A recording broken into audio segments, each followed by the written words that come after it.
इन दिनों बिहार के राजनीतिक गलियारों में शाहनवाज हुसैन की खूब चर्चा हो रही है।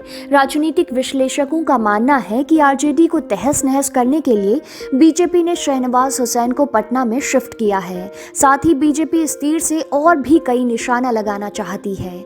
नमस्कार, आप देख रहे हैं बिहार टिक्स के ओपन सिग्नल में आज शाहनवाज हुसैन की बात। पूर्व केंद्रीय मंत्री शाहनवाज हुसैन सोमवार को पटना में विधान परिषद के लिए नॉमिनेशन किया।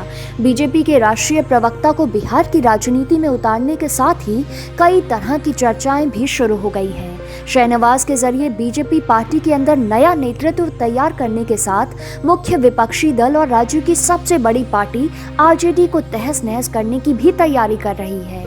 आइए इसे विस्तार से समझने की कोशिश करते हैं। आरजेडी को तहस नहस करने का बीजेपी का है प्लान। पिछले साल के अंत में हुए बिहार विधानसभा चुनाव में भले ही एनडीए सरकार बनाने में सफल हुआ, लेकिन आरजेडी ही सबसे बड़ी पार्टी बनकर सामने आई। इस चुनाव परिणाम के बाद एक बार फिर जाहिर हो गया कि राज्य में मुस्लिम प्लस यादव का समीकरण आरजेडी के साथ है। राजनीति के जानकार मानते हैं कि बीजेपी जैसी बड़ी पार्टी भली भांति जानती है कि अगर राज्य में नीतीश कुमार की छत्र छाया से अलग जाकर अपने दम पर पार्टी को खड़ी करनी है तो आरजेडी के इस मुस्लिम प्लस यादव समीकरण को तोड़ना ही होगा।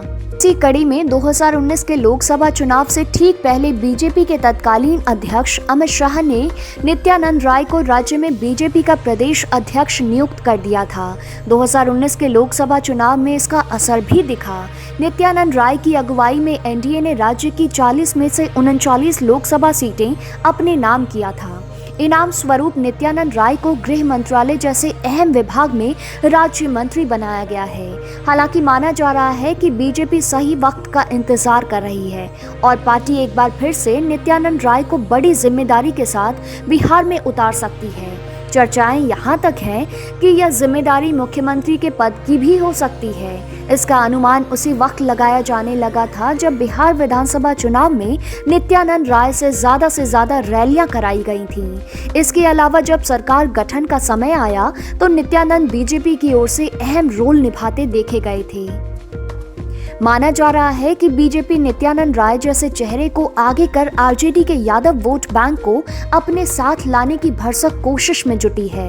2019 के लोकसभा चुनाव और 2020 के बिहार विधानसभा चुनाव में जिस तरह से कुछ यादव वोटों की शिफ्टिंग एनडीए में होती दिखी, उससे उम्मीदें और ज्यादा बढ़ गई हैं। प्रोग्रेसिव मुस्लिम वोटरों को आरजेडी से अलग करेंगे शाहनवाज हुसैन को पटना की राजनीति में भेजे जाने के पीछे भी यही मकसद बताया जा रहा है।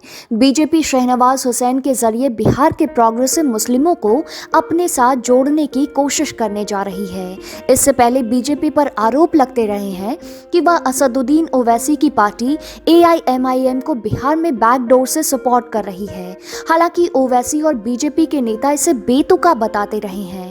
बिहार में ओवैसी के सक्रिय होने का सीधा नुकसान आरजेडी को हो रहा है। 2020 के विधानसभा चुनाव में ओवैसी की पार्टी से बिहार में 5 विधायक जीते और करीब 5 सीटों पर आरजेडी के प्रत्याशी को हराने में अहम रोल निभाया है। इस तरह देखें तो यह नंबर करीब 10 सीटों का होता है। अगर ये 10 सीटें आरजेडी को मिलती तो शायद बिहार की राजनीति का प्रारूप कुछ और देखने को मिल सकता था। 2020 के बिहार विधानसभा चुनाव परिणाम से स्पष्ट हो चुका है कि मुस्लिम वोटर भी पाला बदल सकते हैं। बस उनके सामने विकल्प देने की जरूरत है। माना जा रहा है कि इसी उम्मीद में बीजेपी ने शाहनवाज हुसैन जैसे चेहरे को दिल्ली से पटना शिफ्ट किया है। सुशील मोदी के वर्चस्व को खत्म करेंगे शाहनवाज। बिहार विधानसभा चुनाव परिणाम के आने के बाद बीजेपी ने सुशील कुमार मोदी को राज्य मंत्रिमंडल में शामिल नहीं कर सबको चौंका दिया था। इतना ही नहीं, सुशील मोदी को राज्यसभा भेजकर पार्टी ने धीरे से उन्हें पटना से दिल्ली शिफ्ट करने का भी दांव चल दिया था।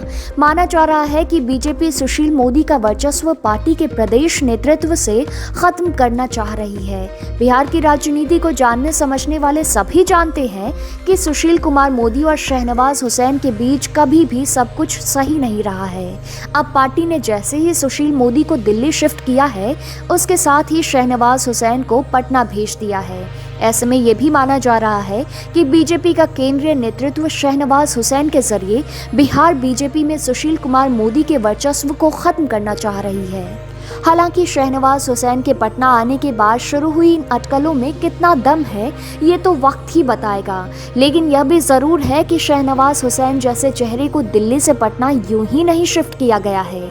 इसके पीछे बीजेपी ज़रूर कोई बड़ी प्लानिंग में जुटी है। आपको हमारी यह रिपोर्ट कैसी लगी आप हमें कमेंट कर ज़रूर बताएं। अगर आपने हमारे चैनल बिहार टिक्स को सब्सक्राइब नहीं किया है तो उसे ज़रूर सब्सक्राइब कर लें। आप हमें फेसबुक, ट्विटर और इंस्टाग्राम पर भी फॉलो कर लें। खुश रहें और मुस्कुराते रहें। धन्यवाद।